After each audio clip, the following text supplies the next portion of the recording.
one leg back, weight on the front heel. Now you'll notice with this one, the knee lines up above the heel, but I can clearly see my toe sticking out here. So weight over the back leg, and I'm holding on here, and that's for this leg stability. Another good thing to be is like in the doorway, holding onto the doorway, drop the back knee down and come up slightly. I don't do a lot of walking lunges because it's too hard to like find something to hold on to unless you're like in the hallway where you can hold on to the two sides, but I don't like to create too much knee instability. So there's the lunge there, or you can just go down and hold it.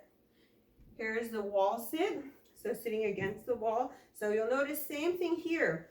I'm gonna line up slightly above the 90-degree angle of my knees. My knees are lined up above my heels and I can clearly see my toes here. And then you just sit into it, and you can use weights on this one. Generally, I'll put the weights here on the lap. And if you want to, you can add some curls to this one or presses of the weight. But big thing here, you just want to make sure the back feels supported. You could also add a pillow or a ball back here. And then to come up, step backward, push into the wall and stand.